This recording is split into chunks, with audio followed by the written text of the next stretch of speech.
जय जय श्री गोकुलेश। वैष्णव सत्संग में 10મ સ્કંદનો 10મો અધ્યાય ચાલી રહ્યો છે। આજે આપણે યમલાર્જુનની સ્તુતિ લેવાના છીએ, પરંતુ તે પહેલાં એ લગ્નનું એક પદ આપ શ્રવણ કરો। लगन की पहचान हेली, ही लगन की पहचान,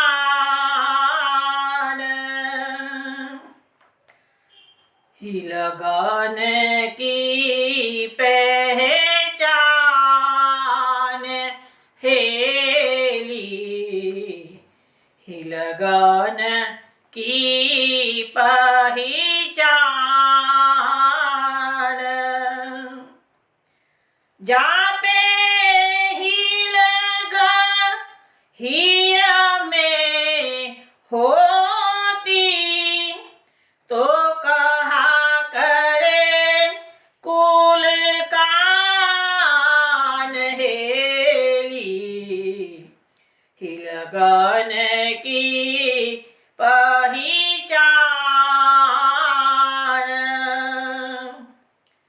ही लगा करी जो पतंग दीप सो, तन सौंप्यो है आन, संकट नहीं जब जरत ज्वाला में, सही पान की हान हेली, ही लगन की पहचान,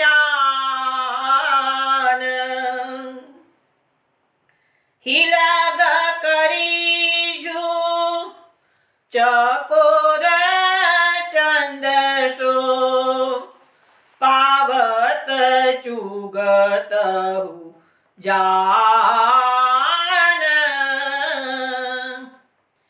ऐसे कुरंग नाद मृदु मोहे, हने पारधी बान हेली, ही लगन की पहचान,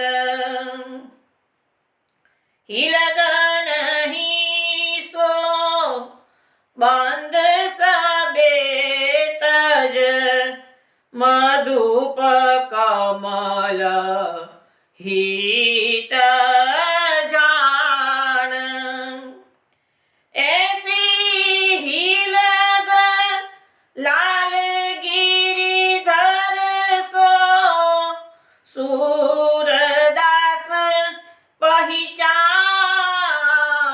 हेली, ही लगन की पहचान, ही लगन की पहचान हेली, ही लगन की पहचान। વૈષ્ણવ આ પદ આપે આશાવરી રાગમાં શ્રવણ કર્યું છે।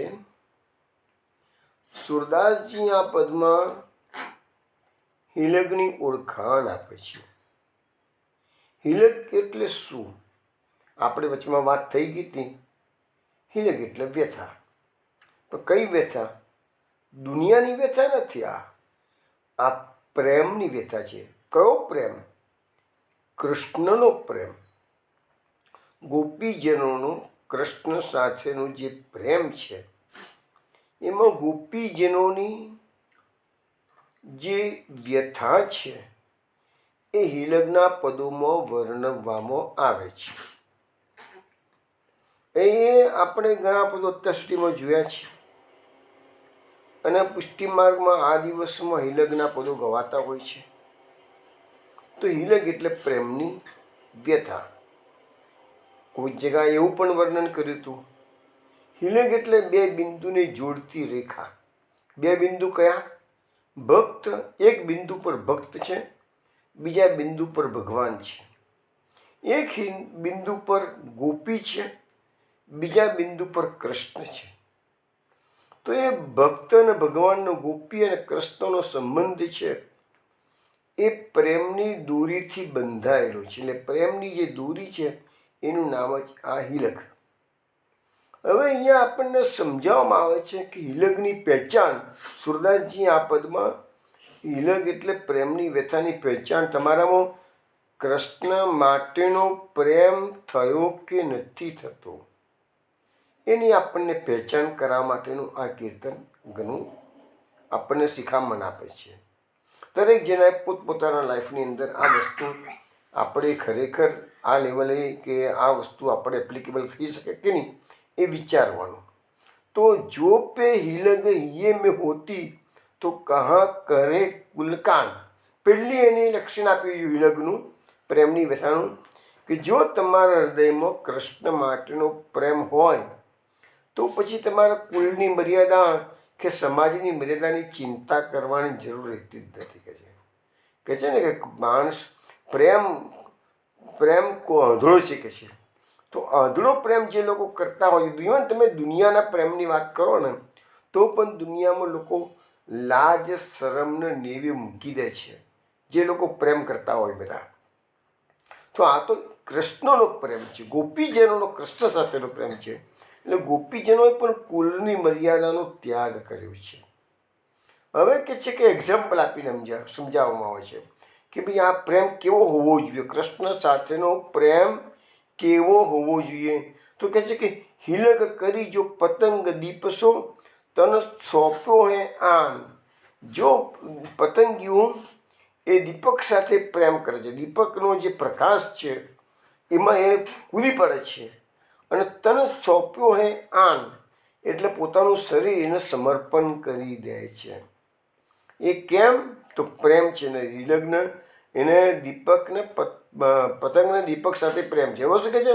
સંકટ નહીં જબ જરત જ્વાલા મેં સહી પાન કિહાન. એટલે કે જે જરા પણ એની જ્વાળામાં બળી મરે છે તો પણ જરા એને શંકા થતી નથી, એટલે ચિંતા થતી જ નથી કે છે. અને એ પોતાના દેહની પાન એટલે એને પતંગિયાના જે પાંખો હોય છે એ પાંખો એની બળી જાય છે તો એ સહન કરી લે છે, પણ એનો પ્રેમ છોડતો નથી. બીજું ઉદાહરણ આપ્યું છે કે હિલગ કરી જુ ચકોર ચંદસો પાવક ચુગત હું જાન. ચકોર પક્ષી છે એ ચંદ્રમાને પ્રેમ કરે છે. તો એને પ્રેમ કેવો છે કે છે? તો પાવક ચુગત હું જાન. હવે કોઈ અંગારો હોય તો પણ એ પેલું ચકોર પક્ષીને એમ લાગશે કે આ ચંદ્ર છે કે છે. ચંદ્ર એને બહુ ગમે છે ચકોર પક્ષીને. તો પેલો અંગારો પર એ ચૂગવા જાય છે અંગારાને અને પોતાની જાન એ ચકોર પક્ષી ખોઈ બેસે છે. એસે કુરંગ નાદ મૃદુ મોહે હને પારદી બાન. કુરંગ એટલે હરણો. હવે તમને ખબર છે કે હરણો બધા સંગીત પ્રિય હોય છે. પારધી જ્યારે જંગલમાં હરણનો શિકાર કરવા જાય ત્યારે શું કરે છે? સુંદર રાગો, મુરલીના કે બીજા વાજિંત્રોથી સુંદર રાગો છેડે છે અને જે સંગીત મૃદુ મોહે, નાદ મૃદુ એટલે મંદ મંદ સરસ સરસ સંગીત વાગતું હોય તો હરણાઓ એ દિશામાં ધીરે ધીરે આગળ વધે છે, કાન સરવા કરીને કઈ દિશામાંથી આ મધુર સંગીત વાગી રહ્યું છે.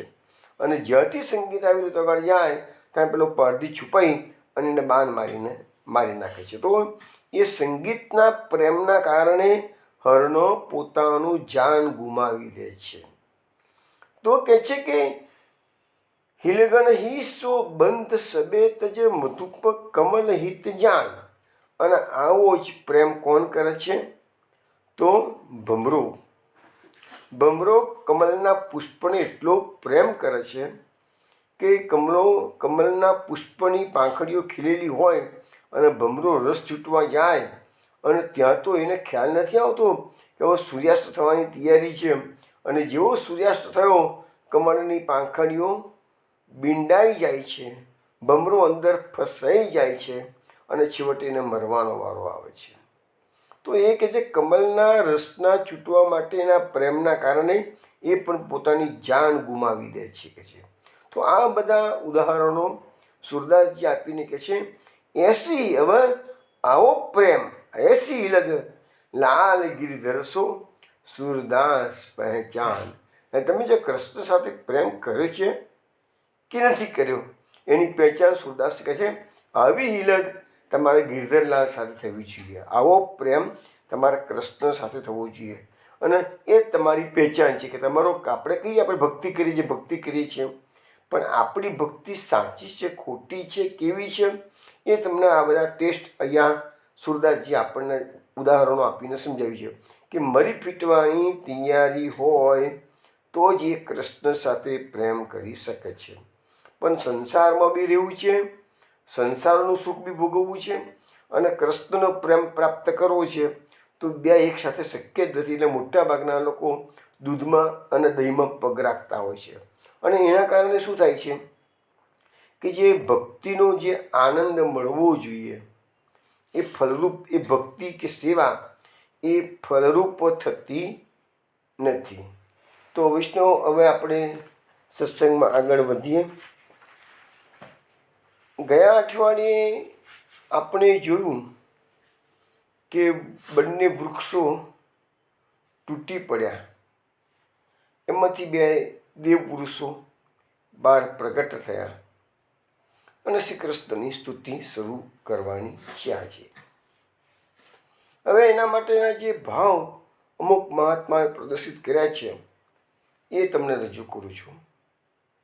તો ગયા અઠવાડિયે આપણે જોયું હતું સત્સંગમાં કે કૃષ્ણમ પ્રણમ્ય શીર્ષા ખીલ લોકનાથ એવો શબ્દ આવ્યો હતો કે ભાઈ એ દેવ પુરુષોએ કૃષ્ણને પોતાનું મસ્તક નમાવ્યું છે. અને એવો કેવો કૃષ્ણ? તો અખિલ લોકનાથ, સમસ્ત લોકોનો સ્વામી એવો કૃષ્ણ. એટલા માટે મહાપ્રભુજીએ પાછું ત્રિવિધના નામાવલીમાં નામ પ્રકટ કર્યું હતું, સર્વેશ્વરાય નમ, સર્વના ઈશ્વરને નમસ્કાર કરું છું. હવે ભાવ એવો છે કે વૃક્ષો તૂટી પડ્યા એટલે અવાજ તો મોટો થયો, પરંતુ અહીંયા સમજાવવામાં આવે છે કે યોગ માયાએ એ અવાજને દાબી દીધો છે. કારણ કે પૂરી પ્રક્રિયા જે થવાની હતી એ થઈ નથી. જો અત્યારે બધા ગોપીજનો આવી જાય, જશોદામાં અવાજ સાંભળીને દોડતા આવી જાય, તો ભગવાનને જે લીલા કરવાની છે લીલા અધૂરી રહે છે. એટલે પહેલાં તો ભગવાનની યોગ માયાને ખબર છે કે ભગવાનને કઈ લીલા કરવાની છે. એટલે મહાત્માઓ એવું વર્ણન કરે છે કે શ્રી કૃષ્ણ ભગવાન પેલા બંને વૃક્ષોની વચ્ચેથી પસાર થતા હતા, બંને વૃક્ષો આડા પડી ગયા છે, અંદરથી બે દેવ પુરુષો પ્રકટ થયા છે. એટલે કૃષ્ણ ભગવાન ભૂટની ચાલતા હતા, એના બદલે પેલું ખાંડણીયા પર પોતાનું સિંહાસન બનાવી અને પગ લટકા, ખાંડણીયું મોટું છે અને ખાંડણીયાની ઉપર પોતે બિરાજમાન થયા છે, બંને પગ લટકા. આપણા મનમાં કલ્પના કરો ને, આ બધું આપણે ગોકુળ પહોંચી જવાનું છે. નંદરાયજીના આંગણામાં હજુ ગોપીજનો આવ્યા નથી, હજુ નંદરાયજી આવ્યા નથી, હજુ યશોદાજી આવ્યા નથી, પણ આપણે પહેલાં પહોંચી જઈએ બધાની પહેલાં. અને એ બંને જેનાની બે દેવ પુરુષો અને કૃષ્ણ વચ્ચે શું વાત ચાલી રહી છે આપણે તો સાંભળી લઈએ. આપણે પર તો કૃપા થઈ ગઈ છે ભગવાનની. જોઈએ છે ખાંડણીયાની ઉપર કૃષ્ણ બિરાજમાન થયા છે, બંને ચરણો લટકાવેલા છે, ઉખલનું જે દોરડું બાંધેલું હતું મોટું હતું એ ભગવાનની પૂંછડીની માફક પાસે લટકી રહ્યું છે. હવે ભગવાને પેલા બંને દેવ પુરુષો શ્રી કૃષ્ણની સ્તુતિ કરી રહ્યા છે. 10 શ્લોકોમાં સ્તુતિ કરી રહ્યા છે અત્યારે. અને એ સ્તુતિ કર્યા પછી ભગવાન એમને દર્શન આપી રહ્યા. સ્તુતિ દરમિયાન ભગવાને ચતુર્ભુજ સ્વરૂપ ઉખલ પર બેઠા છે, ચતુર્ભુજ સ્વરૂપ ધારણ કરેલું છે. ભગવાન ખાંડણીયા પર છે, દેવ પુરુષો આકાશમાં અધ્ધર છે. આકાશ એટલે નીચે ધરતી પર જ છે, પણ અધ્ધર છે, પગ જમીનને અડકતા નથી. અને બંને દેવ પુરુષોએ હાથ જોડ્યા છે, મસ્તક નમાવ્યું છે. અને ભગવાન સ્તુતિ પત્યા પછી ભગવાન બંને દેવ પુરુષોને જવાની આજ્ઞા આપે છે. તમે તમારા ધામમાં જાઓ. પેલા આજ્ઞા માગે છે ને ભગવાન આજ્ઞા આપે છે. ભગવાન 3 શ્લોકોમાં એમની સ્તુતિ 10 શ્લોકોમાં છે. ભગવાન 3 શ્લોકોમાં જવાબ આપશે. એમાં જે છેલ્લો શ્લોક આવશે, 3જો શ્લોક, એમાં ભગવાન કહેશે મનુષ્યનો છેલ્લો જન્મ હોય ત્યારે જે ભક્તિ પ્રાપ્ત થાય છે એ ભક્તિ તમને બંનેને પ્રાપ્ત થઈ ગઈ છે. હવે સામાન્ય રીતે દેવો ભગવાનની ભક્તિ કરી શકતા નથી, પરંતુ અહીંયા એક્સેપ્શનલ કેસમાં ભગવાને આ બંને દેવ પુરુષોને પોતાની ભક્તિ પ્રદાન કરી છે. ભગવાને ભક્તિ પ્રદાન કેમ કરી છે? તો કારણ કે 10 શ્લોકોમાં જે સ્તુતિ છે એમાં જે છેલ્લો શ્લોક છે વાણી ગુણાનું કથને, એની અંદર એ બંને દેવ પુરુષોએ ભક્તિ માગી છે. ભગવાનની પાસે કેવું છે? તમે માગો તો મળશે. Knock the door and the door will open. તમારે પ્રયત્ન કરવાનો છે. મનુષ્ય પ્રયત્ન, ઈશ્વરની કૃષ્ણની કૃપા. તમારા પ્રયત્ન કરવો જ પડશે. ભગવાનની ગોપીજનોએ પણ ભગવાનના દર્શન માટે બીબાકડા બન્યા છે ને. બધા કહે છે ને કે ભક્તિ માર્ગમાં માગવાનું હોય નહીં, પણ તમે જુઓ અહીંયા આ 2 દેવ પુરુષોએ શું માગ્યું છે? એ માગ્યું છે ત્યારે તો પ્રભુ પ્રસન્ન થયા છે. માગ્યું છે પણ કયું? સવાલ શું છે કે લૌકિક સુખની માગણી નહીં કરવાની. ભગવાનની ભક્તિ માગો તો એ તો માગવી જ પડે. ભગવાનને તો આમ તો ભગવાન દરેકના હૃદયમાં બિરાજીને ખબર જ છે કોણ શું જોઈએ છે, પરંતુ છતાં પણ ભગવાનની પાસે તમારા વિચારો, તમારી લાગણીઓ પ્રકટ કરવામાં કશું ખોટું નથી. અહીંયા આપણને ભાગવતમાં એ વસ્તુ ડગલે ને પગલે. ઇવન તમે વિચાર કરો ને કે આપણે એમ કહીએ છીએ કે પુષ્ટિ માર્ગમાં કશું માગવાનું હોતું નથી, તો મહાપ્રભુજીનો નિરોધક્ષણ ગ્રંથ જુઓ. એમાં મહાપ્રભુજી પહેલા 3 શ્લોકો મહાપ્રભુજી પોતે માગણી કરી છે.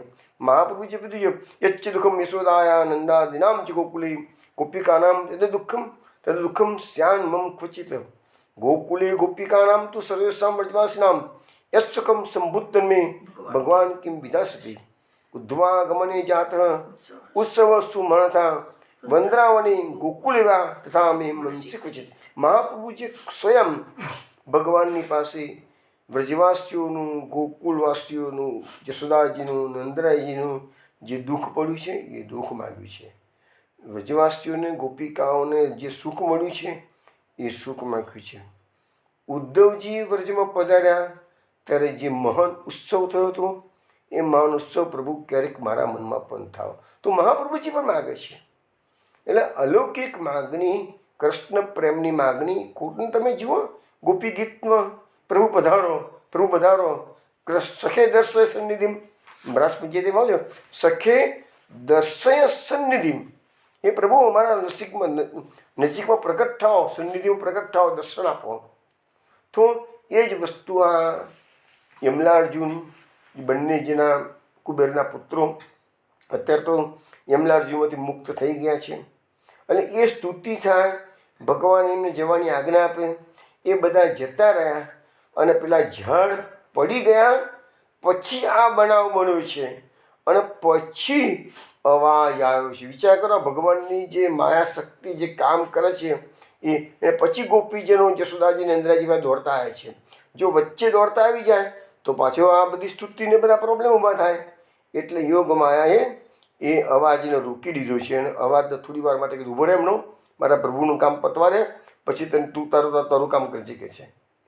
પછી ગોપીજનોને બધા આવ્યા છે. એ ગોપીજનો જશોદાજી નંદરાજી આવે છે. એ બધી વાતો પાછી 11મા અધ્યાયમાં, 17 આપણે 10મા અધ્યાયમાં જે બાકી છે એમાં સ્તુતિ અને ભગવાને જવાની આજ્ઞા આપી છે, એટલી વાત આવશે. હવે આપણે આજે સવારે મેં બધાને મેસેજ મોકલ્યો હતો કે વાણી ગુણાનું કથન એ જે 10 શ્લોકોમાં સ્તુતિ છે એમાંનો જે છેલ્લો શ્લોક છે એ વાણી ગુણાનું કથન એ શ્લોક છે. એ તમને વિનોદાએ તમને મેસેજમાં ગાઈને બતાવેલું છે, એટલે એ રાગથી તમારે બધાએ ઘરે ગાવાનું. અને બીજી વસ્તુ એ છે કે એ શ્લોક એટલો સરસ શ્લોક છે, કંઠસ્થ કરવા જેવો છે. તમે જ ઘરમાં જે કંઈ નિત્યને મેન્ટેન કરતા હો એમાં આ શ્લોક બોલો, એક અડધી મિનિટનું પણ કામ નથી આ શ્લોક બોલવાનું.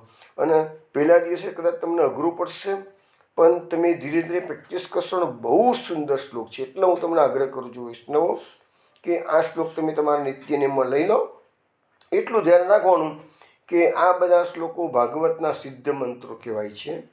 એટલે આવા શ્લોકો ક્યારેય પણ અપવિત્ર અવસ્થામાં એનું ગાન, દિવસમાં તમે 25 વખત ગાન કરો એનો વાંધો નથી, પણ અપવિત્ર અવસ્થામાં ગાન કરવું નહીં. બીજું, આ શ્લોક અત્યારે હું તમને શ્લોક પણ સમજાવું છું અને શ્લોકનો ઉચ્ચાર કેવી રીતે કરવો એ પણ સમજાવું છું.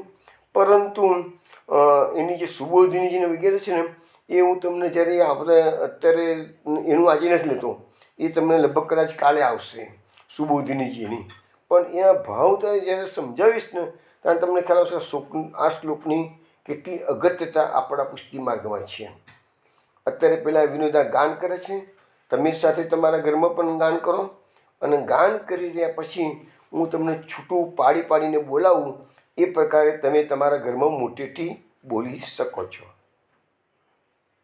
વાણી ગુણાનુકથને શ્રવણૌ કથાયામ હસ્તૌ ચ કર્મસુ મનસ્તવ પાદયોર્ણઃ સ્મૃત્યામ શિરસ્તવ નિવાસ જગત પ્રણામે દ્રષ્ટિ સતામ દર્શનેસ્તુ ભવત્તનૂનામ.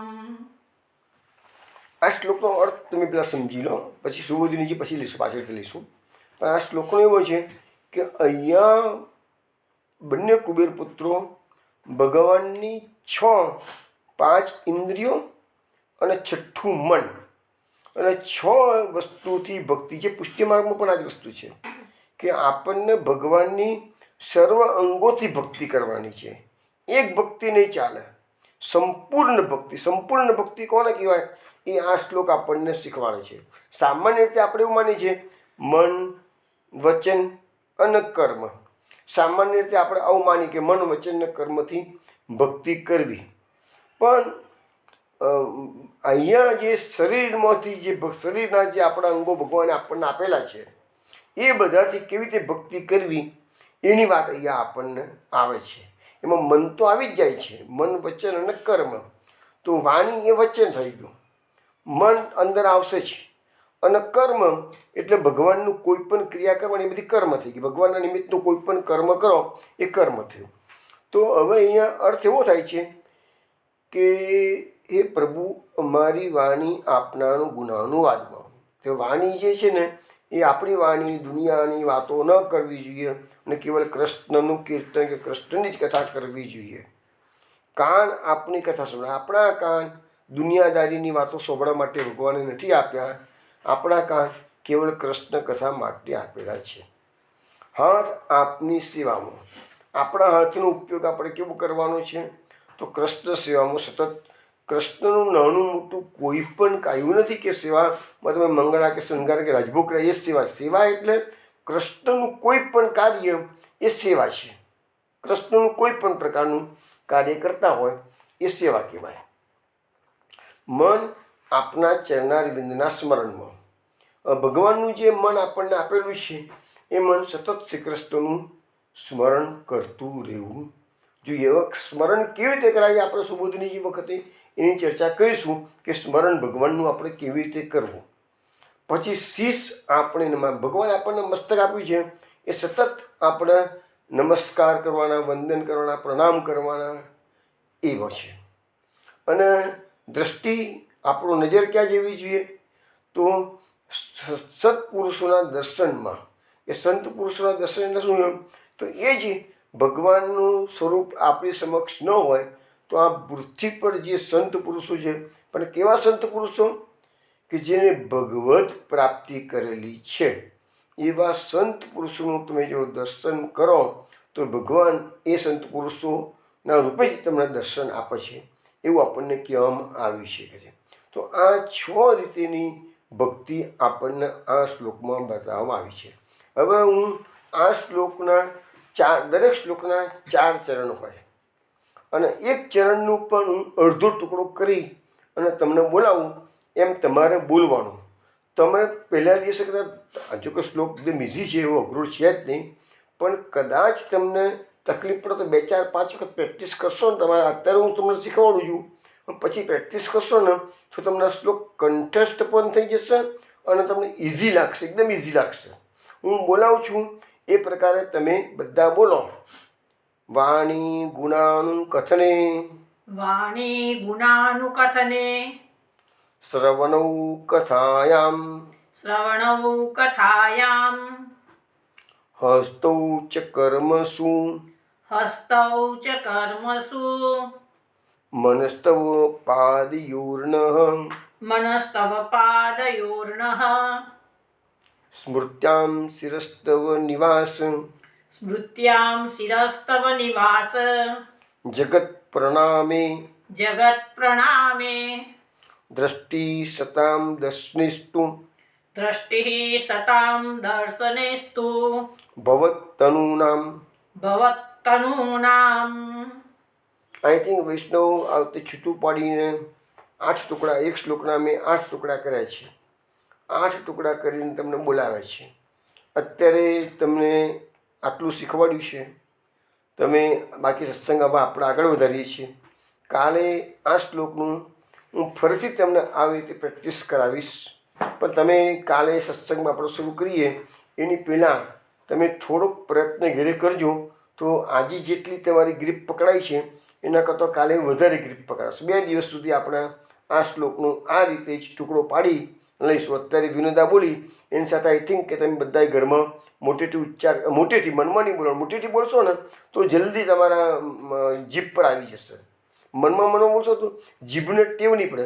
આ બધામાં કેવું છે, કોઈ પણ સ્તોત્ર ભાગવતના હોય કે બીજા હોય, ભલે 16 ગણના સ્તોત્રો હોય, પણ 16 ગણના સ્તોત્રો કે ભાગવતના સ્તોત્રો તમારે કંઠસ્થ કરવાના હોય ને તો 10-15 વખત તમારે જોઈને બોલવાના. એટલે તમારે જે શબ્દોની જે પકડ છે ને એ પકડ પહેલાં આવી જોઈએ, શબ્દોની પકડ આવી જોઈએ.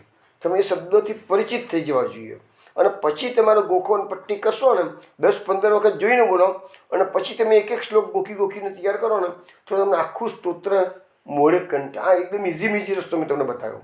સીધું ગોખવા જશો ને તો શબ્દોની પહેલાં જ્યાં સુધી શબ્દોની પકડ નહીં આવે ત્યાં સુધી ગોખન પટ્ટીમાં તમને ફાવશે નહીં. પહેલાં શબ્દોની પકડ માટે ઓછામાં ઓછા 10-15 વખત તો એને વાંચી જવાનો અથવા મનમાં વાંચી જવાના. અને એક જ દાડે ના વાંચવું હોય તો અલગ અલગ દિવસે, પણ એવી રીતે કરવાનું. પછી ગોખન પટ્ટી શરૂ કરવાની તો આખું સ્તોત્ર સરસ રીતે કંઠસ્થ થઈ, શબ્દોની પકડ આવી જશે. ચલો વિષ્ણુ, આપણે છે ને હવે આપણે આ જે 10 શ્લોકોમાં જે સ્તુતિ બંને કુબેર પુત્રોએ કરી છે એની સામે શ્રી મહાપ્રભુજીએ 11 કારિકાઓ લખી છે. મહાપ્રભુજીની બધી કારિકા તો નહીં સમજાવું, કારણ કે સમય આપણી પાસે બહુ ઓછો હોય છે, પણ હું તમને 3-4 કારિકાઓ એમાંની તમને શ્રવણ કરાવું છું. મહાપ્રભુજીની એક કારિકામાં એવું કહે છે, મહાત્મ્ય જ્ઞાપનાર્થાય દુર્ગેત્વમ ચ વર્ણિતમ સર્વરૂપો સર્વસ્મિન ગૃહમાનેન ગૃહતે. આ કારિકામાં મહાપ્રભુજી એમ કહે છે કે ભગવાનનું મહાત્મ્યનું જે જ્ઞાન છે એ બહુ દુર્ગેય છે, એટલે જાણવું કઠિન છે.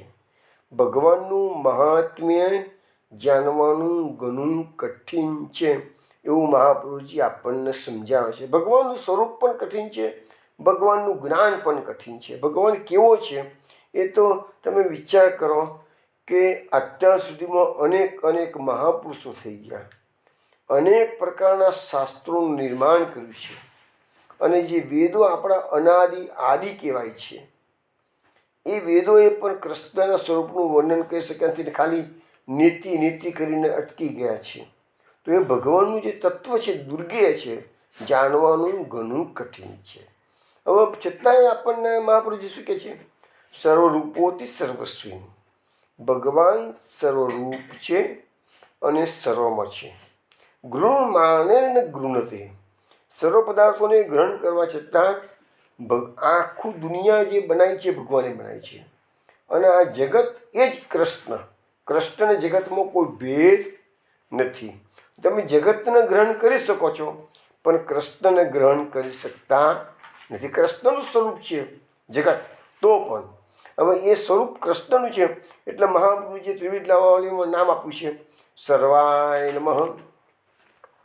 બીજી કારિકા જોઈએ.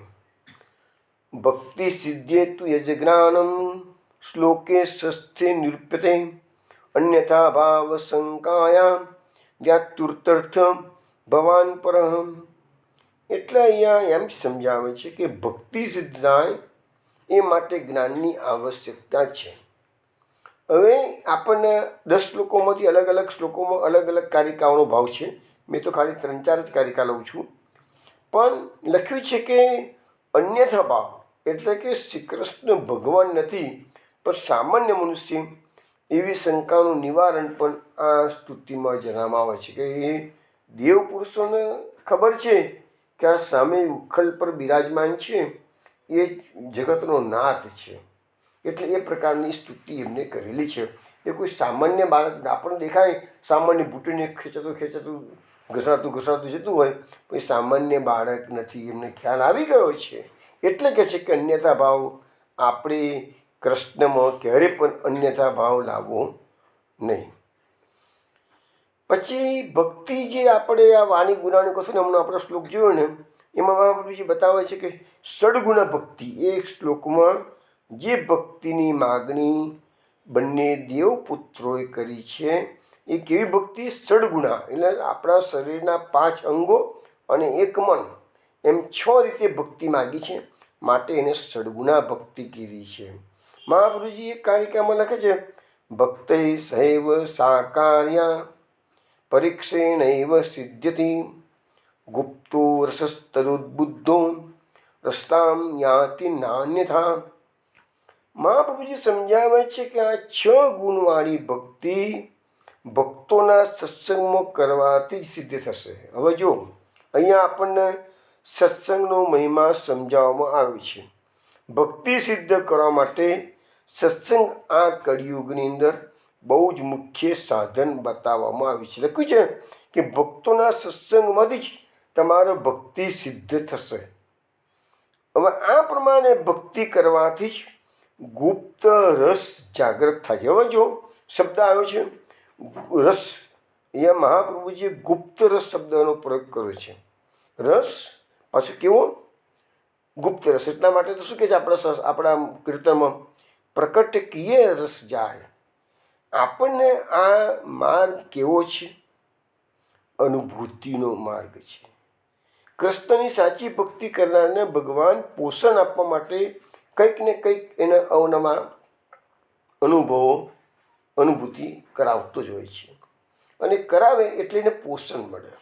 પણ વસ્તુ સ્થિતિ એક જ છે. મહાપ્રભુજી સમજાવે છે એ બધો રસ છે ગુપ્ત રસ પ્રકટ જનાવે. એક કીર્તનમાં આવે છે ને ગુપ્ત મહારસ પ્રકટ જનાવે. તો એ ગુપ્ત મહારસ જે છે ને એ પ્રકટ નથી કરવાનો આપણે અહીંયા. તો મહાપ્રભુજી કહે છે એ ભક્તિ કરવાથી તમારામાં ગુપ્ત રસ જાગૃત થશે, રસિકતા પ્રાપ્ત થશે. પણ બીજી રીતે ભક્તિ કરવાથી આ ફળ મળતું નહીં. તમારા આ 6 અંગોની જે ભક્તિ આપણને સમજાવવામાં આવી છે આ શ્લોકમાં વાણી ગુણાનું કથન નહીં, એ રીતે ભક્તિ કરશો તો જ તમે રસિક બની શકશો. એ સિવાય બીજી રીતે ભક્તિ કરશો તો આ ફળની પ્રાપ્તિ થશે નહીં. હવે આપણો આ જે પુષ્ટિ માર્ગ છે કેવો છે? રસિકનનો માર્ગ કીધો છે. ભગવાનનું સ્વરૂપ કેવું છે? તો શાસ્ત્રમાં વર્ણન કર્યું છે રસો વૈસહ. આ કૃષ્ણ, આપણે જે કૃષ્ણની સેવા કરી છીએ એ કૃષ્ણ કેવો છે? તો રસાત્મક કૃષ્ણ છે. આપણને મહાપ્રભુજી જે સ્વરૂપ પધરાવ્યું છે એ રસાત્મક કૃષ્ણ છે. આપણી પાસે આ જે નિર્ગુણ બ્રહ્મની વાતો કરનારા જે છે ને, કે ઘરે લિંગ બાંધે, એક પદમાં આવે છે ને કે ભાઈ ભસ્મ લગાવે અને એ બધું વાતો આવે છે ને, એમ આ માર્ગો નથી. આ માર્ગમાં તો સદાય આનંદ છે, રસિકતા. એટલે રસિકા ભૂવિ ભૂવો ભાવુકા લખ્યું છે. મુહુરો રસિકા ભૂવિ ભાવુકા શબ્દો પ્રયોગ કરવામાં આવે છે કે રસિકો જ આ માર્ગની અંદર એનું રસપાન કરે છે કે છે. અને બીજું મહાપ્રભુજી આપણને આ માર્ગમાં મોટું શું બતાવ્યું છે કે આપણું જે સ્વરૂપ છે ભગવાનનું, એ કેવું છે? મધુરાતિ મધુર છે. હવે શાસ્ત્રોએ કૃષ્ણનું આનંદ સચ્ચિદાનંદ સ્વરૂપનું વર્ણન કર્યું છે. મધુરાતિ મધુર સ્વરૂપનું વર્ણન તો કેવળ કૃષ્ણ મહાપ્રભુજી જ કરેલું છે. બીજા કોઈએ પણ બધાએ કૃષ્ણનું સ્વરૂપને સદાનંદ છે, કૃષ્ણ આનંદનું સ્વરૂપ છે, સચ્ચિદાનંદ છે, સચ્ચિદાનંદ છે, સદાનંદ છે, એ બધું કીધું છે. મહાપ્રભુજી કહે છે મધુરાતિ પતે રખિલમ મધુરમ, એ શબ્દ તો મહાપ્રભુજી વાપરે છે. એટલે કૃષ્ણનું રસ પ્રચુર. એટલે તમે ગુસાઈજીની પેલી વાર્તા સાહિત્યમાં આવો છો ને કે 3 વૈષ્ણવ ગુસાઈજી પાસે રિક્ષા લેવા આવ્યા, ભાઈ અમને સેવા પધરાઈ આપો. તો ગુસાઈજી પૂછ્યું પહેલાં ને કે ભાઈ તને શું શોખ છે? કારણ કે મને તો કોઈ શોખ જ નથી કે છે. તો તું બાજુમાં હટી જાય, તારું કામ નથી આ માર્ગમાં કે છે. કોઈ કહે છે મને તો સામગ્રી સુંદર ભોજનની સામગ્રી મને બનાવતા આવડે છે, એ ખાવાનો રસ થાય છે કે છે. હા તો કેવું પડે કે છે. તો તું પેલો કહે છે કે મને તો સારામાં સારું ગાતા આવડે છે કે છે. તો તારું કામ છે કે છે. તો પુષ્ટિ માર્ગમાં કોનું કામ છે? જે લોકો કલા રસિક છે એવા રસિક જનોનું આ કામ છે. શુષ્ક લોકો માટે જ્ઞાન માર્ગ છે, નિર્ગુણ બ્રહ્મની ઉપાસના કરનારો યોગ માર્ગ છે, એ શુષ્ક લોકોનો માર્ગ છે. અને આ કૃષ્ણનો જે પુષ્ટિ માર્ગ આપણને મહાપ્રભુજી આપ્યો છે એ રસિકનનો માર્ગ છે. એટલા માટે અહીંયા લખ્યું છે, શબ્દ જ વાપર્યો છે કે ગુપ્ત રસ. આ પ્રકારે સળંગની ભક્તિ કરવાથી ગુપ્ત રસ જાગૃત થાય છે. અને એ તો મોટામાં મોટી વસ્તુ, એ જ મોટું ખરું ફળ છે. તમને કૃષ્ણ એક વસ્તુ છે, તમને કૃષ્ણ ગમવા જોઈએ, બસ એક જ વાત છે. કૃષ્ણ ગમી જશે, બધો વેળો પાર. ચલો પછીની કારિકાઓ આપણે જોઈએ.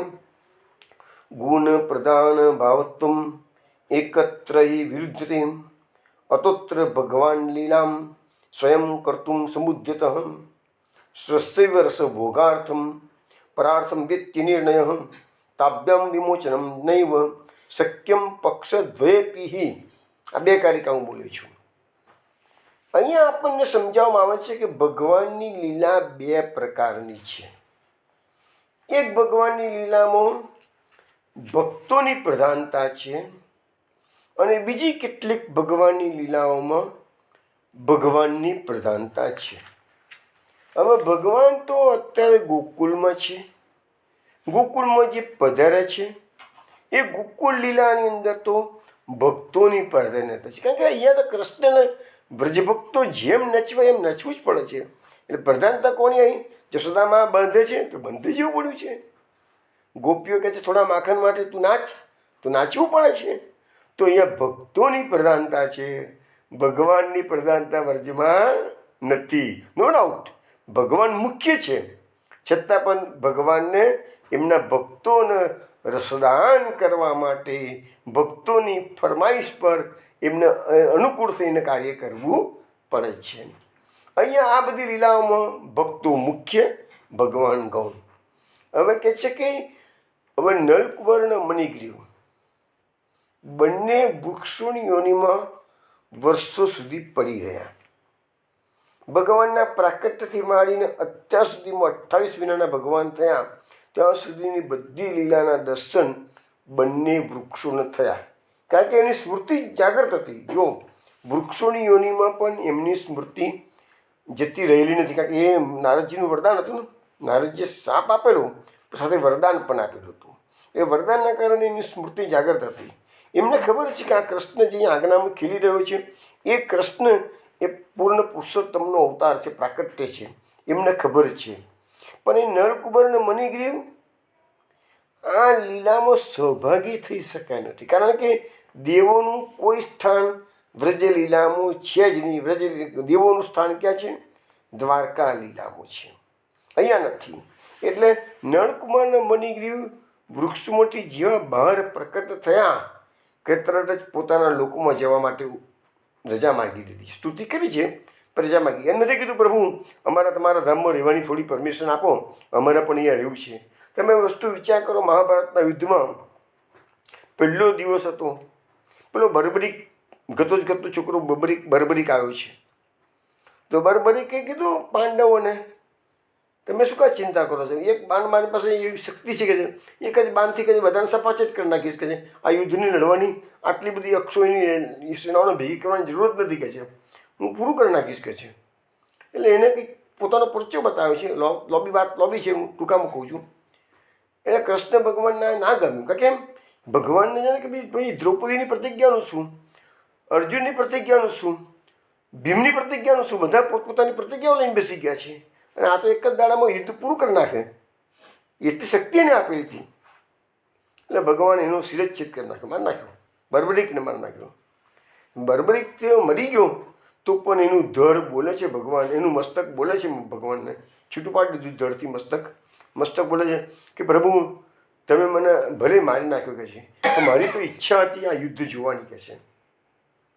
તો કે ભગવાન કે તારી ઈચ્છા હું પૂરી કરું, બસ ચિંતા ના કરે, તારી ઈચ્છા તારી યુદ્ધ જોવું છે ને કે છે. તો કે હા. તો ભગવાન કુરુક્ષેત્રમાં ઊંચી દાળખી ઝાડનું મોટું દાળખું હતું, એના પર એના મસ્તકને ગોઠવી દીધું અને કીધું યુદ્ધ પૂરું થશે ત્યાં સુધી તારામાં ચેતનતા રહેશે, તું ચૈતન્ય રહીશ કે છે. તો 18 દિવસનું યુદ્ધ બર્બરીકે ખાલી એનું મસ્તક જ ધડ તો નીકળી ગયું, નીચે પડી ગયું છે, એનું મસ્તક જ ઉપરના ભાગમાં છે અને મસ્તક એને આખું યુદ્ધ 18 દિવસનું જોયું છે. તો એને ભગવાને એની ઈચ્છા પૂર્ણ કરી છે. પણ અહીંયા બંને કુબેર પુત્ર એમ નથી કહેતા પ્રભુ હવે અમે તમારા વ્રજીનો થોડા દિવસ વધારે રહેવાની જરા આજ્ઞા આપો ને અમને, અમે પણ જોઈએ તો ખરા તમારી બાળ લીલાઓનું સુખ અમે પણ આનંદ તો લઈએ કે છે. પણ એમણે તો કીધું અમને અમારા લોકમાં જવાની આજ્ઞા આપી દો. કેમ? કારણ કે જાણતા હતા કે આ ગોકુળની લીલાના અમે અધિકારી જીવ નથી. ગોકુલમાં ભગવાન વ્રજભક્તોને રસદાન લીલા કરવાના છે અને ભગવાન રસદાન કરવાના છે અને રસ ભોગાર્થ લીલા કરવાના છે. ભગવાન પોતે વ્રજભક્તોનો રસ પ્રાપ્ત કરશે અને પોતાના નિજજનોને પોતાનો રસદાન કરવાના છે. બંને વસ્તુ, રસના ભોગતા પણ થશે અને રસનું દાન પણ કરવાના છે. અને બંને ક્રિયાઓમાં આ કુબેર પુત્રોનો કોઈ અધિકાર નથી. એ સમજી ગયા હતા એટલે એમને કીધું કે પ્રભુ અમને પરમિશન આપી દો, અમને આજ્ઞા આપી દો, અમે જતા રહીએ કે છે. અને એ બધાને બંને કુબેર પુત્રોને પોતાના લોકોમાં જવાની એટલી બધી ઉતાવળ, જેવી ભગવાને ઓકે કરી દીધું, સિગ્નેચર કરી દીધી, સેન્કશન થઈ ગયું ભગવાનની, બરાબર છે. તો એમને થયું કે ભગવાનને લા ભાઈ આ દોરડું તો છોડો, ખોડની અમુક કનૈયો બંધાયો બેઠો છે ત્યાં તો એ ઊભાઈને થયા. દેવો સ્વાર્થી છે, એટલી ભગવાનની એટલી તો સેવા કરવાની તક મળી ગઈ તને, સેવા કરવાની તક તો મળી ને, દામનું છોડવાનું એ પણ એમને કર્યું નથી અને સીધી ચાલતી પકડી છે. હવે આ તો બધું સુબોધનીજી અને કારિકામાં મેં કીધું છે. હવે પુરુષોત્તમજી જે પ્રકાશ આ સુબોધનીજી પર પ્રકાશ લખ્યો છે, સુરતવાળા પુરુષોત્તમજી, એમાં એમને શું લખ્યું જોઈએ આપણે. પુરુષોત્તમજી લખે છે કે ભગવાન જેનો ઉદ્ધાર કરવાનો વિચાર કરે છે તેને જ ભગવદીઓનો સંગત પ્રાપ્ત થાય છે. જો એટલે આપણો આ 10મા અધ્યાયનું જે તાત્પર્ય છે એ 7મા અધ્યાય વખતે સમજાવવામાં આવેલું કે અમલાજુ ઉદ્ધારથી ભગવાનના સેવકો સાથે તમારી મૈત્રી થશે. એ વસ્તુ આપણે 7મા અધ્યાયથી જ બોલ કરી છે દર વખતે. તમને યાદ રાખ્યું હશે વૈષ્ણવો કે અમલાજુ ઉદ્ધારની જે લીલા છે એ શ્રવણ કરવાથી ભગવાનના ભક્તો સાથે તમને સખ્યપણું, મૈત્રીપણું થશે, એની ફલશ્રુતિ છે. તો એ પુરુષોત્તમજી સમજાવે છે કે ભગવાનજીને ઉદ્ધાર કરવાના હોય એને ભગવદીઓનો સંગ મળશે. આપણે આગળ જોઈશું થોડી વખતમાં જ કે આજે સળંગ ભક્તિની એમને વાત કરી કે 6 અંગવાળી ભક્તિની વાત આપણે કરી વાણી ગુણાનું કથન વાળા શ્લોકમાં. તો એમાં પણ ભગવાન છેલ્લે બંને કુબેર પુત્રોને એમ કહેશે કે જેનો છેલ્લો જન્મ હોય એને જ આવી ભક્તિ પ્રાપ્ત થાય છે. એટલે આપણે ભાગવતમાં આઈ થિંક કે 3 જગ્યાએ પર છેલ્લા જન્મની વાતો આવે છે. એક અક્રૂરજીની સ્તુતિમાં, એક આ યમલાર્જુની સ્તુતિમાં અને બીજું આવશે એ નૃગરાજાની મુચકુંદ રાજાની સ્તુતિમાં પણ એ છેલ્લા જન્મની વાતો આવશે. તો એ લક્ષણો જે બધા આપેલા છે, ટૂંકમાં એક જ લક્ષણ મુખ્ય છે આ બધામાં, કે સતત કૃષ્ણનું સ્મરણ, સતત કૃષ્ણની ભક્તિ, કૃષ્ણની સેવા. તમારું જીવન કૃષ્ણમય બની જવું જોઈએ. તમે દુનિયાનું કામ કરો તો પણ કૃષ્ણ માટે કરો. તમે ક્યાંક પણ જાઓ તો કૃષ્ણ માટે જ જાઓ, બસ. બીજી કોઈ મન, વચન અને કર્મથી કૃષ્ણની ભક્તિ કરવાની, એ છેલ્લું જન્મનું મુખ્ય લક્ષણ છે. તો અહીંયા આપણને સમજાવ્યું છે કે હવે ભગવદીઓ ભગવાને વિચારેલું હોય તે જ. હવે આપણે અત્યાર સુધી શું કહેતા હતા કે ભક્ત વાક્ય પરિપૂરકાય નમઃ. ત્યારે પુરુષોત્તમજી કહે છે પણ ભક્ત વાક્ય પરિપૂરકાય નમઃ ખરું, પણ ભક્ત શું કરે છે, કયું વાક્ય બોલે છે?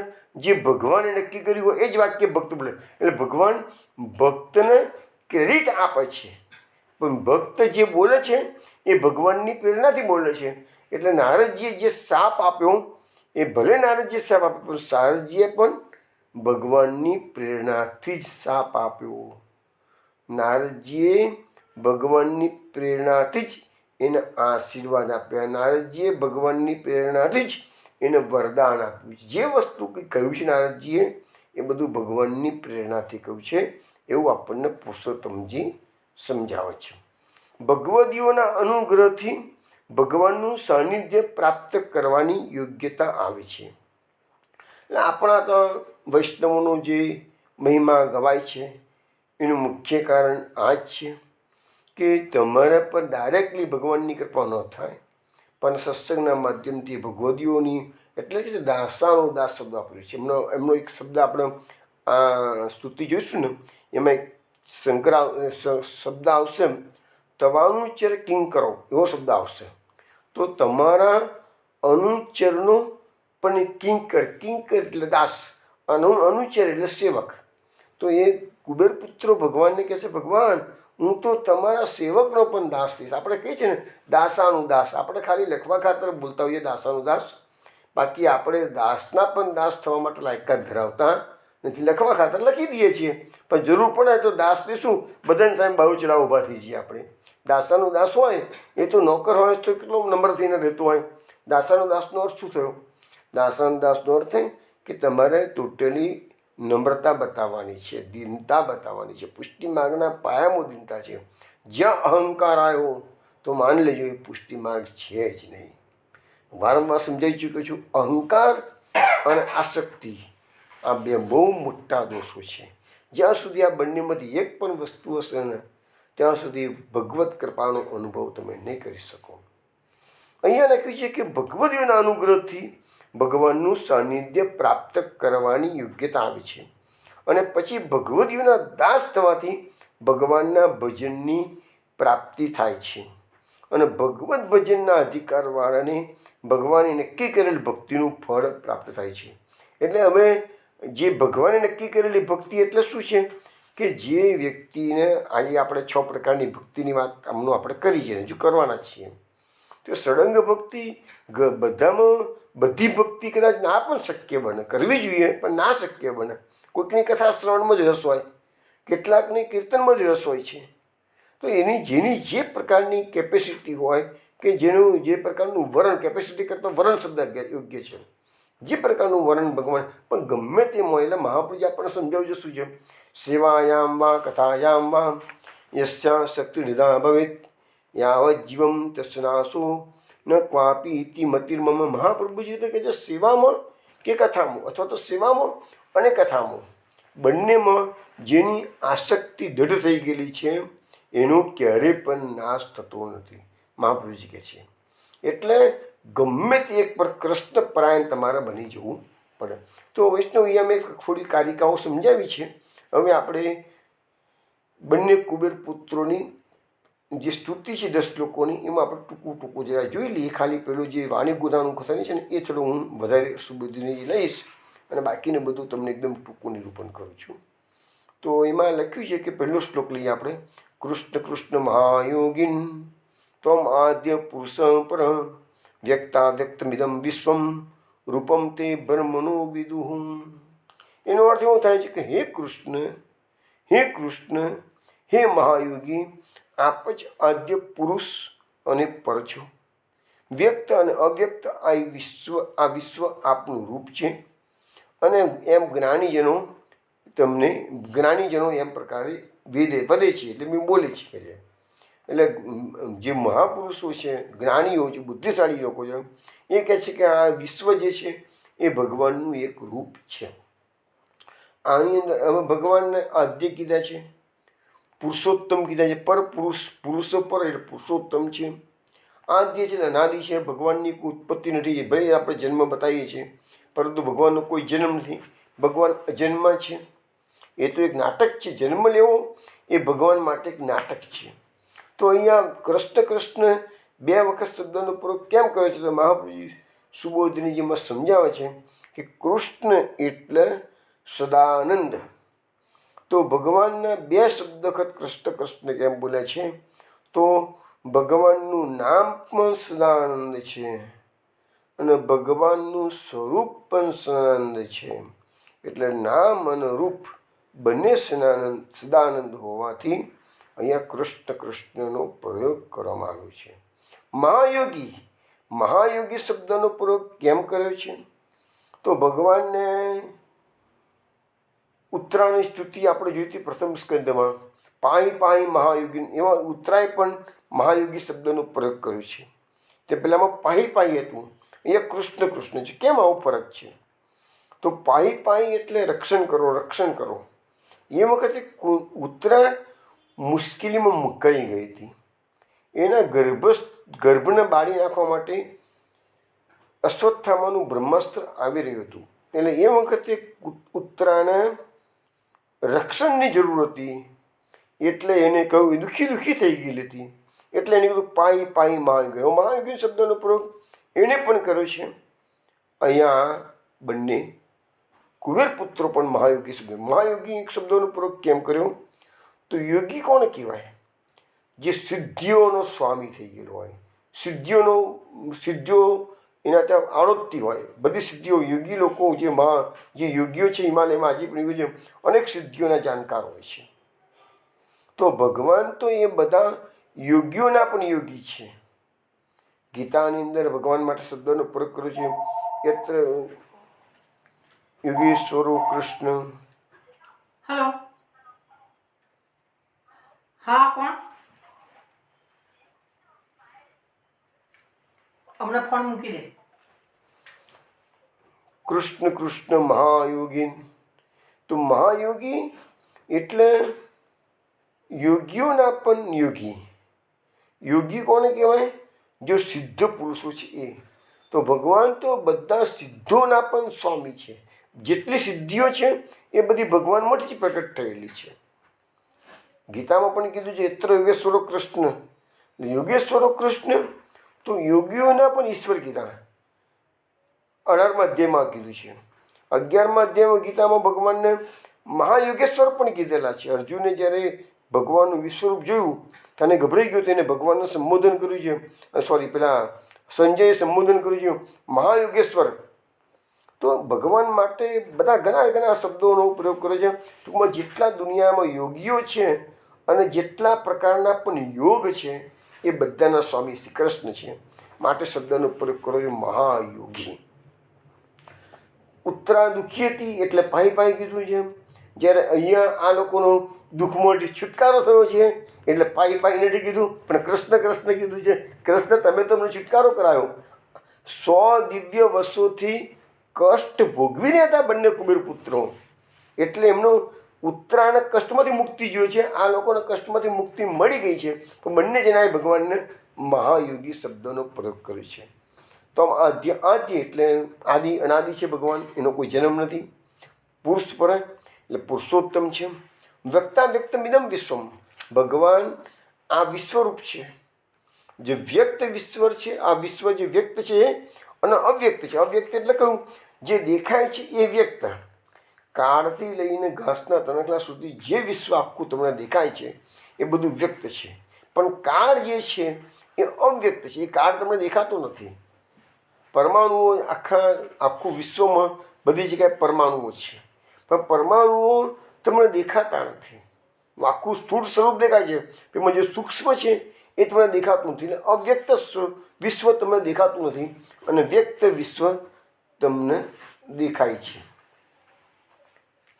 પછીનો આપણો શ્લોક આવે છે, ત્વમેક સર્વભૂતાનાં દેહ સ્વાત્મેન્દ્રિયસ્વર ત્વમેવ કાલો ભગવાન વિષ્ણુ અવ્યયશ્વર. એટલે કે છે કે આપ એક જ સર્વ પ્રાણીઓના દેહ, પ્રાણ, અંતઃકરણ, ઇન્દ્રિયો તથા જીવ છો. આપ જ ભગવાન કાલ, વિષ્ણુ, અવ્યય ઈશ્વર છો. એટલે ટૂંકમાં અહીંયા આ બંને કુબેર પુત્રોને ખ્યાલ આવી ગયો છે કે જે કંઈ છે એ કૃષ્ણ છે. આખું જગત સર્વમ વાસુદેવમિતિ, એ શબ્દ આપણે ગીતાનો ઘણી વખત કીધેલો છે. તો આખું જગત વાસુદેવમય છે, કૃષ્ણમય છે. એટલે અહીંયા આપણને એવું સમજાવવામાં આવ્યું છે કે આ બ્રહ્માજીની જે બનાવેલી સૃષ્ટિ છે એમાં ઘાસના તણખલાથી શરૂ કરીને મોટા મોટા ડાયનોસર જેવા પ્રાણીઓ જુઓ તો ગમે તે જ હોય એ બધામાં દેહ, પ્રાણ, આત્મા, અંતઃકરણ, ઇન્દ્રિયો એ કૃષ્ણ પોતે જ છે કે છે. સૂક્ષ્મમાં સૂક્ષ્મ અમીબા, એક કોષી પ્રાણી અમીબા અને મોટા મોટો ડાયનોસર જેવું, એ બધાની અંદર કૃષ્ણનો જ રૂપ બિરાજી રહ્યું છે. પછી આવે છે કાળ શબ્દનો પ્રયોગ કર્યો છે. તો ભગવાન પોતે જ કાળ છે. ભગવાન બધાનું આ વિશ્વમાં ચારે બાજુ કાળનું સામ્રાજ્ય છે. કાળ સતત ભ્રમણ કરી રહ્યું છે. કાળ એ ભગવાનનો નોકર છે એમ આપણે કહીએ છીએ, છતાં ભગવાન કહે છે કાલોસ્મિ, હું જ કાળ છું કે છે. ભગવાનનો નોકર એ ભગવાન પોતે છે. એટલે કાળનું સ્વરૂપ એ ભગવાન પોતે છે. ગીતામાં 11મા અધ્યાયમાં પાછું આવે છે વિશ્વ દર્શન યુગમાં, કાલોસ્મિ. અર્જુન પૂછે છે પ્રભુ તમે કોણ છો, તમારું સ્વરૂપ જોઈને મને બીક લાગે છે. તારે કહે છે હું કાળ છું. લોકક્ષય પ્રવૃદ્ધો, લોકક્ષય કૃત પ્રવૃદ્ધો, હું લોકોનો ક્ષય કરવા માટે પ્રવૃદ્ધ થયેલો કાળ છું. એવું ભગવાને પોતાની ઓળખાણ આપે છે. અહીંયા મહાબલી સુબોધનીયમાં કહે છે કે સર્વમાં જે આ દુનિયામાં જે ઈશ્વરે દેખાય છે તમને, એ બધું કાળ જ આપેલું છે. માટે કાળ જ ઈશ્વર છે કે છે. બધામાં જે શક્તિ દેખાય છે એ પણ કાળની શક્તિ છે. લખે છે યુવા અવસ્થામાં માણસની પાસે તાકાત વધી જતી હોય છે. પછી તપશ્ચર્યા યોગથી પણ શક્તિનું સંચાલન થતું હોય છે કે છે. પણ એ બધું એ કોઈ માણસ ખૂબ સારા કર્મો કરે, યશ પ્રાપ્ત કરે છે, અને બધું જ કારણભૂત છે કાળ દ્વારા જ કે છે. પણ કાળ ન હોય તો પછી યશ સદૈવ રહેવો જોઈએ ને. જો માનો કોઈ યશ પ્રાપ્ત કર્યું છે પણ એનું યશ સદૈવ રહેતું નથી. આજે તમે ક્રિકેટ જુઓ કે પોલિટિક્સ જુઓ, દરેકનો સિતારો એક સાથે રહેતો નથી. અમુક સમય એનો આવે છે, અમુક સમય જતો પણ રહે છે. યશ પ્રાપ્ત કર્યો હોય છે અને યશ જતો પણ રહે છે. તો એક શું છે કારણ? કારણ છે કાળ. પછી કાળ બધાનો કોળિયો, મહાપ્રભુજી લખે છે કાળ બધાનો કોળિયો કરી જાય છે. અને એ કાળ સર્વવ્યાપક છે. માટે એ વિષ્ણુ પણ સર્વવ્યાપક છે. કાળ સર્વવ્યાપક છે એટલે કાળ એ જ વિષ્ણુ. એ રીતે મહાપ્રભુજીએ સમજાવ્યું છે. પછીનો શ્લોક લઈએ આપણે. ત્વમ મહાન પ્રકૃતિ સૂક્ષ્મા રજ સત્વ તમોમયી ત્વમેવ પુરુષાધ્યક્ષ સર્વક્ષેત્ર વિકારવિત. આપ જ મહાન પ્રકૃતિ, સૂક્ષ્મ પ્રકૃતિ અને તમોગુણ, રજોગુણ અને સત્વગુણવાળી પ્રકૃતિ છો. આપ જ પુરુષ અધ્યક્ષ અને સર્વ ક્ષેત્રોના વિકારના જાણકાર છો. હવે અહીંયા ટૂંકમાં કહેવાનો મતલબ એવું કે છે આ દુનિયામાં બધું ભગવાન જ છે. એટલે તો મહાપુરુષજીએ બે નામો પ્રકટ કર્યા છે, સર્વેશ્વરાય નમઃ અને સર્વાય નમઃ. એટલે આ બધા શ્લોકોનો સાર આ બે નામોમાં આવી જાય. બધાના ઈશ્વર પણ પ્રભુ જ કૃષ્ણ છે અને બધાનું રૂપ છે એ પણ કૃષ્ણ છે. અહીંયા લખ્યું છે સુબોધનીજીમાં સર્વ પદાર્થોના આધિદૈવિક, આધ્યાત્મિક અને આધિભૌતિક સ્વરૂપ આપ જ છો કે છે. એટલે જ્યાં પણ શાસ્ત્રના પ્રમાણની પ્રવૃત્તિ હોય ત્યાં પછી એટલે શાસ્ત્રોનું નિર્માણ જે આપણને આપણા ઋષિમુનિઓ કરી ગયા છે, તો એ શાસ્ત્રો શું છે? અલ્ટિમેટલી શ્રી કૃષ્ણની ઓળખાણ આપવા માટેનો જે પ્રમાણ છે એનું નામ શાસ્ત્ર. પછી એનું આપણે આગળનો શ્લોક લઈએ કે છે ગુરુ માને સ્ત્વમ અગ્રાહ્યો વિકારે પ્રાકૃતે ગુણે કોન્વી આહરતી વિજ્ઞાતુમ પ્રાક સિદ્ધમ ગુણ સંવૃત્ત.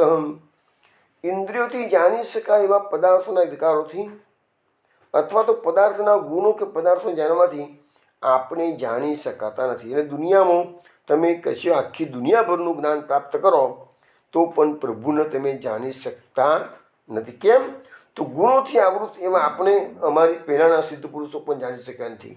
તો આની પહેલાં જે વિશ્વમાં મહાપુરુષો થઈ ગયા છે એ પણ કૃષ્ણને પૂરેપૂરા ઓળખી શક્યા નથી. અને એટલે તો તમે જુઓ, આ વિશ્વમાં જેટલા મહાપુરુષો જગતગુરુઓ આવી ગયા, શંકરાચાર્ય જગતગુરુ, રામાનુજાચાર્ય, નિંબર્કાચાર્ય, મધ્વાચાર્ય, વલ્ભાચાર્ય, બધાના વાદ અલગ અલગ અલગ અલગ છે.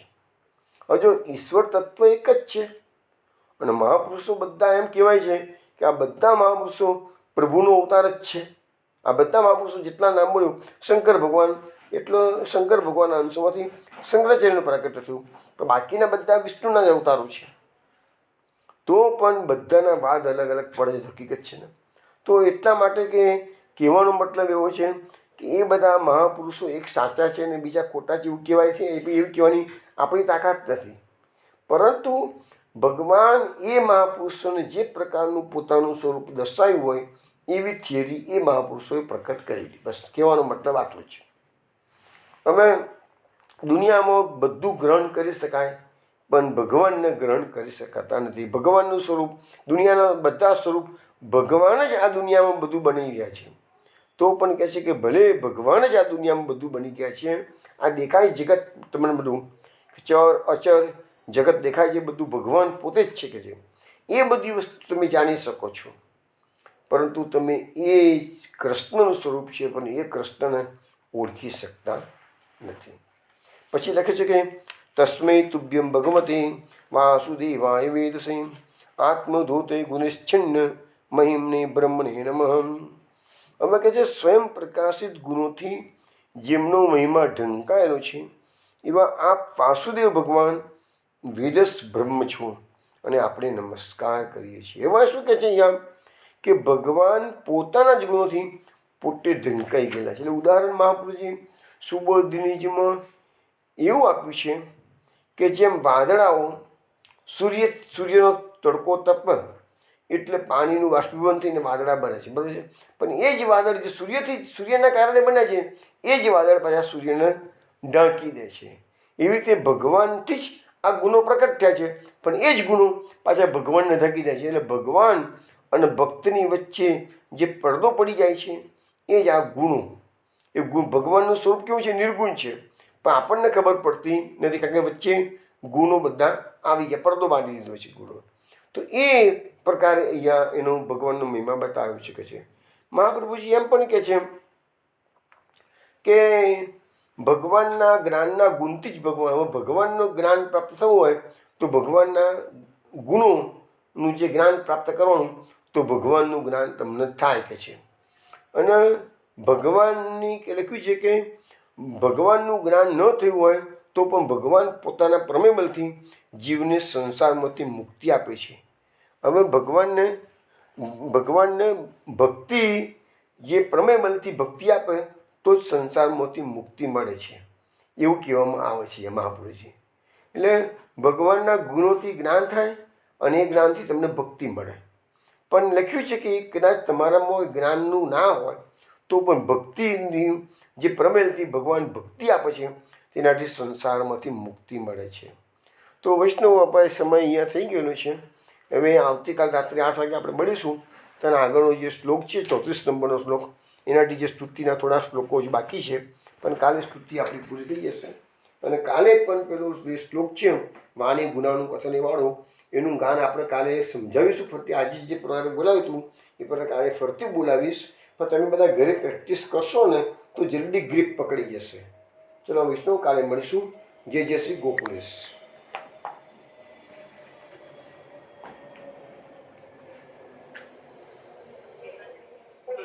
જય જય શ્રી ગોકુલેશ.